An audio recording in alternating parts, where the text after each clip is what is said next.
নমস্কার বন্ধুরা, টুসিসে সেলে সবাইকে স্বাগত জানাই। আজ একটা রুই মাছের অপূর্ব স্বাদের রেসিপি আপনাদের সাথে শেয়ার করছি। সামনেই জামাই ষষ্ঠী আছে। জামাই ষষ্ঠীর দিন এই রকম একটা রেসিপি আপনারা বানিয়ে জামাইকে পরিবেশন করুন, জামাই কিন্তু খুব খুশি হবে।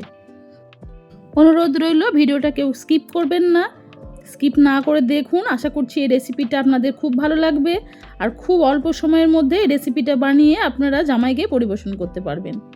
আজকের এই রেসিপি তৈরি করার জন্য এখানে আমি 5 পিস দেখুন রুই মাছ নিয়েছি। চাইলে আপনারা কাতলা মাছ বা ভেটকি মাছ বা ইলিশ মাছ দিয়েও এই একই পদ্ধতিতে এই রেসিপি তৈরি করে নিতে পারেন, অপূর্ব স্বাদের হয়।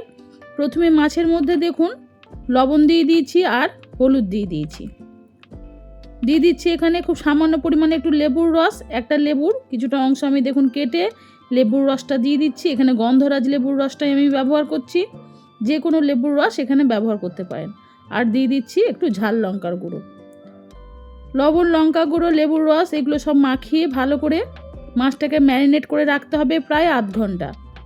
আর মাছের লবণ হলুদটা বেশ ভালো করে ঘষে ঘষে একটু মেখে নিতে হবে। আমার চ্যানেলে যদি নতুন এসে থাকেন বন্ধুরা, আপনাদের কাছে অনুরোধ রইল আমার চ্যানেলটিকে সাবস্ক্রাইব করে আমার পাশে থাকার। পুরনো বন্ধুরা তো আমার পাশেই আছেন, নতুন বন্ধুদের আমার পাশে থাকার অনুরোধ জানাই। পেঁয়াজ, রসুন, আদা আর সেই সঙ্গে নিয়েছি আধখানা টমেটো, রসুন 2 কোয়া নিয়েছি, একটা মাঝারি সাইজের পেঁয়াজ আর হাফ ইঞ্চি আদা, একটা কাঁচা লঙ্কাও নিয়ে নিয়েছি। ভালো করে একটা মিহি পেস্ট বানিয়ে নিয়েছি দেখুন। এটাকে একটু সাইডে রেখে দিয়ে আরও একটা মশলা তৈরি করে নিচ্ছি মাছের জন্য।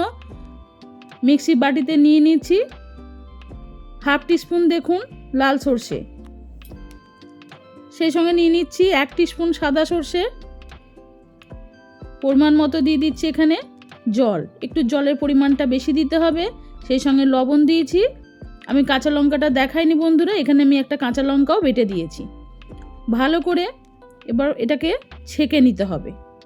একটা স্ট্রেনার দিয়ে দেখুন আমি সর্ষেটাকে একটু ছেঁকে নিয়েছি। এরকমভাবে আজকের এই রেসিপিতে কিন্তু সর্ষেটা ছেঁকে ব্যবহার করতে হবে, কোনো রকম সর্ষের দানা বা খোসাগুলো যেন না থাকে। আরও একটু জল দিয়ে দিচ্ছি সামান্য পরিমাণ। তারপর ভালো করে এটাকে চামচ দিয়ে দেখুন নাড়িয়ে দিয়ে পুরো সর্ষের জলটা আমি নিয়ে নিয়েছি। মশলা রেডি করে নিয়েছি দেখুন বন্ধুরা। এবার ওই বেটে রাখা মশলার মধ্যে দিয়ে দিলাম হলুদ গুঁড়ো, পরিমাণ মতো লবণ, সেই সঙ্গে দিয়ে দিচ্ছি একটু ঝাল লঙ্কার গুঁড়ো, চাইলে একটু কাশ্মীরি লঙ্কা গুঁড়ো দিতে পারেন। রেসিপিটা একটু ঝাল ঝাল হবে, খেতে কিন্তু দারুণ লাগে। আর সেই সঙ্গে দিয়ে দিয়েছি 1 টেবিল স্পুন মতো সর্ষের তেল। ভালো করে দেখুন মশলাটাকে একটু মেখে নিয়েছি। আজকের এই মাছের রেসিপিতে আরও একটা উপকরণ লাগবে বন্ধুরা, যেটা অবশ্যই ব্যবহার করবেন, সেটা হলো টক দই। কিন্তু টক দইটা আমার একটু বের করে রাখতে খেয়াল ছিল না, এটা ফ্রিজে ছিল বলে এটাকে আমি মিক্সির বাটিতে দিয়ে ভালো করে একবার একটু ঘুরিয়ে নিয়েছি। দিয়ে মশলার মধ্যে দিয়ে দিয়েছি। আমি 5 পিস মাছের জন্য এখানে 2 চা চামচ মতো দই ব্যবহার করেছি। টক দইটা দেওয়ার পরে একটু সামান্য পরিমাণ জল দিয়ে আবারও একবার মশলাটাকে দেখুন খুব ভালো করে মেখে নিয়েছি। এভাবে মশলাটাকে বেশ কিছুক্ষণ ধরে মিক্স করে নিলে রেসিপিটা খেতে খুব ভালো হবে। কড়াইতে দিয়ে দিয়েছিলাম আগের থেকেই সর্ষের তেল, তেলটা খুব ভালো করে গরম করে ফোড়নে দিয়েছি শুধু কালো জিরে। এরপরে যে মশলাটা ম্যারিনেট করে রেখেছিলাম সেই মশলাটা দিয়ে একদম লো হিটে মশলাটাকে খুব ভালো করে 3-4 মিনিট একটু কষে নিতে হবে। যেহেতু টক দই দেওয়া আছে, একদম কম আঁচেই কিন্তু মশলাটা কষে নিতে হবে। 2-3 মিনিট খুব ভালো করে মশলাটাকে কষে নিয়েছি, কিন্তু সামান্য পরিমাণে আমি এই সময় চিনির গুঁড়ো দিয়েছি। যেহেতু মশলাটা মাখানোর সময় আমার চিনিটা দিতে খেয়াল ছিল না বন্ধুরা, তাই এই সময় আমি একটু চিনির পাউডার দিয়ে দিয়েছি, খুব সামান্য পরিমাণ লাগবে। এবার বাটিটা ধুয়ে অল্প একটু জল দিয়ে মশলাটাকে আরও একবার দেখুন নাড়িয়ে দিয়েছি।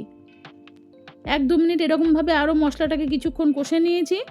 এরপরে মশলাটাকে ঢাকা দিয়ে 2-3 মিনিট একটু কষে নেব। এই সময় একটা কাঁচা লঙ্কা একটু চিড়ে দিয়ে দিয়েছি। 2-3 মিনিট পরে ঢাকনাটা খুলে দিয়েছি। মশলাটা দেখুন খুব ভালোভাবে কষানো হয়ে গেছে, মশলা থেকে কিন্তু তেল ছেড়ে এসেছে দেখুন।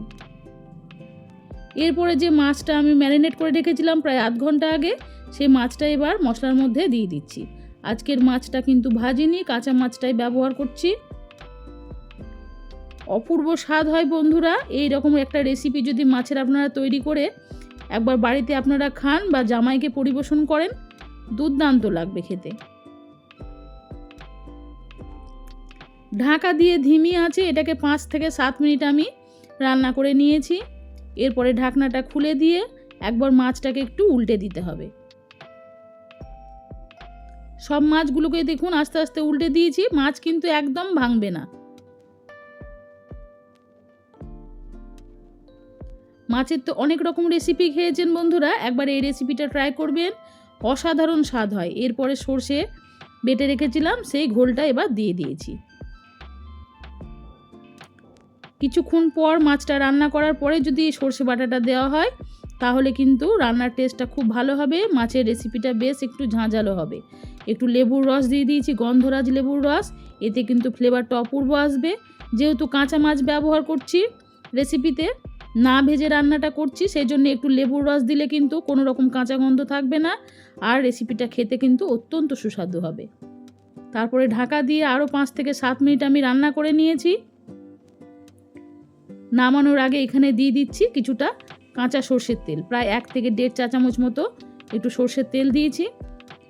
তারপর এটাকে ঢাকা দিয়ে 1 মিনিট একটু লো ফ্লেমে রেখে দিয়ে গ্যাস ওভেনটা বন্ধ করে দিয়েছি। আজকের এই রেসিপি আপনাদের কেমন লাগলো অবশ্যই কমেন্টে জানাবেন। ভালো লেগে থাকলে লাইক শেয়ারের জন্য অনুরোধ রইল আপনাদের কাছে।